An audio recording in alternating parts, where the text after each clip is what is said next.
2014 has some really cool comics or comic books or graphic novels or whatever it is you want to call them, and while I used to really be on a regular basis and reading comics, I still do and have. However, I never read them in time to be able to make a weekly video. However, I can make a yearly one of my top 10 favorite ongoing or miniseries, just pretty much comics of 2014. So getting right into it, with number 10 is Trillium, and Trillium was an interesting series in where it was just a very short miniseries, I believe from Vertigo, and where you would see it from one way and then see it from another, and where these, I believe it was like scavengers and these space people were up in space and they end up going to a place called Trillium, or the flower was called Trillium. Again, this was very, long ago, early 2014, but the thing was that it was a very interesting series dealing with language and things like that, and these barriers that these two people have of being able to see one perspective and then the other perspective and flipping the comic book over. The way it dealt with language and seeing how one interprets the other one and how they're speaking, but in text form, in a comic book, was very well done. So I would definitely say check out Trillium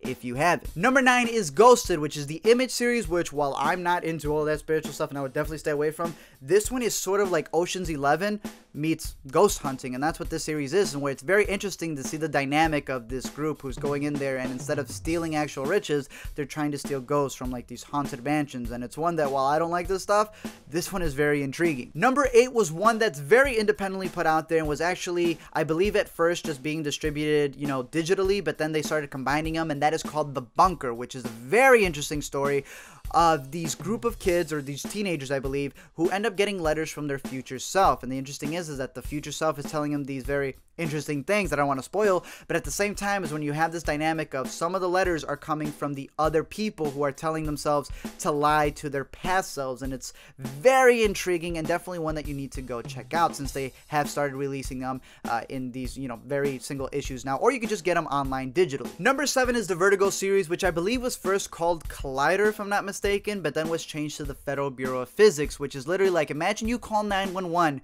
because of a natural disaster, or someone comes in. Well, in this day and age, physics has gone all crazy, and you need to call 911 to call the Federal Bureau of Physics. And it's a really good story, and where it not only deals with this whole other elements of what happens when physics just rips apart and your house is like being absorbed and going to a whole nother dimension, but it's the fact that at the same time you're dealing with the Bureau, and in the Bureau, while you have this whole other elements of the things that they need to deal with, they're also dealing with conspiracy and like two-facing people and things like that, and that's what adds to all of these different elements that come into this story. So definitely check it out. And number 6 was one of the series which was coming out weekly, be it in a single paper issue or also just digitally, which would cost a lot of money if you didn't either get the trade paperback or if you were borrowing it from a friend, and that was Batman Eternal. There was a bunch of them that were coming out, and while I liked a lot of the other ones, sort of like I would say Injustice, I think they're in volume 2 or 3. I think they're doing a really interesting story there, but for me it would be Batman Eternal, and me also being my favorite Batman storyline that was going on this past year, because Zero Year to me was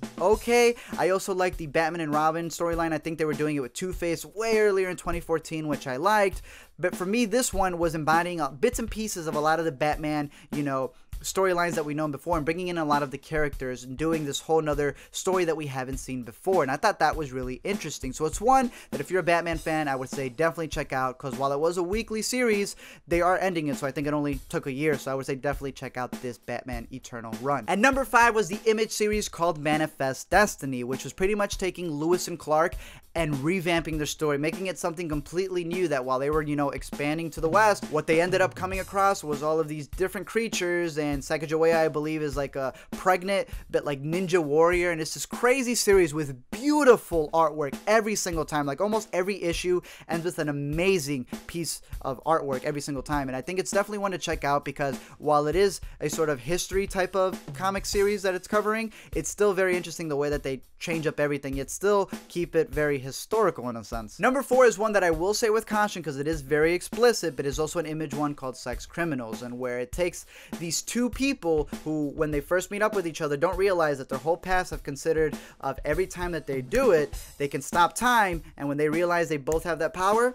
Well, they decide that when they stop time, after they do it, they're gonna go rob banks. And the cool thing about the series is that it keeps a lot of the references coming back on the artwork, and where you see one storyline being told, and then a couple issues later you'll see, you know, the other perspective of that, and you'll catch someone like with a little red hoodie that you remember was wearing that little red hoodie earlier, and they do that continuously in the series, along having the narration happen like overhead, sort of like she's time traveling through the pages, explaining to you what's happening at this point in time. Again, however, it does get very explicit, so I would say definitely a warning to that. At number 3 was the Image series, which I believe is also going to be made into a movie, and that is Sheltered, which is a post-apocalyptic story, but does it a little bit differently, and where everyone is sheltered, yet the kids decide, you know what, we don't want to pay attention to the adults, and they just completely get rid of the adults. However, they don't just get rid of them and become, you know, like this kid nation. It turns out that there's still some dynamics they forgot to cover, like, well, what if other people come to visit, or what happens when some of the people who we have, since they're kids, make some really dumb mistakes. And it's a very interesting series to look into, again, because it's going to be made into a movie. And number 2 is Brian K. Vaughan's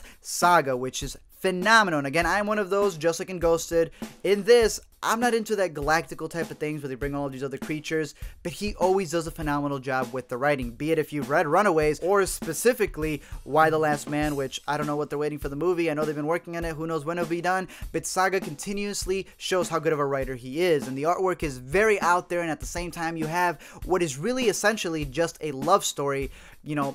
taking place around the galaxy, and it's really crazy the way that they show it, and the way that you develop these characters, and how absurd these characters can be, how graphic at the same time, but still be intriguing in the way that they're telling you this story. So if you want an intergalactic tale with some of the best dialogue and characters, you're definitely missing out if you're not reading Saga. But alas, at number 1 is the Image series called Alex and Odda, which is practically Her, the movie, if it was a comic book, and it is just very simply put together, but it's phenomenal in my opinion. The artwork is always so engaging on how simple it is, but it looks very futuristic. Like, it's nothing new that we haven't seen before, but it's so well put together in the way that they have this story, and the way that you're looking at it. Again, it's practically the story from Her, and how much we've become obsessed with technology, where this guy is practically getting a girlfriend that is a robot. And while it may seem absurd for those of you who did watch Her and liked it, this one I think covers it even better, and it's such an intriguing story. It's the one that I was honestly looking forward to every single month, and one that I think will continuously get better. So if you haven't checked out Alex and Odda, definitely check it out. But other than that, I am curious your favorite series. Which ones were the ones that you were always intrigued to go check out? Which, you know, trade paperbacks came out that you also liked, and anything dealing with comics that you want to talk about down below in the comments. Whether you agree with my list or not, we can discuss it down below. Let me know anything on what your favorites ones were, or which ones you're looking forward to in 2015. We can geek out down below, and until next time, I'll see you guys later.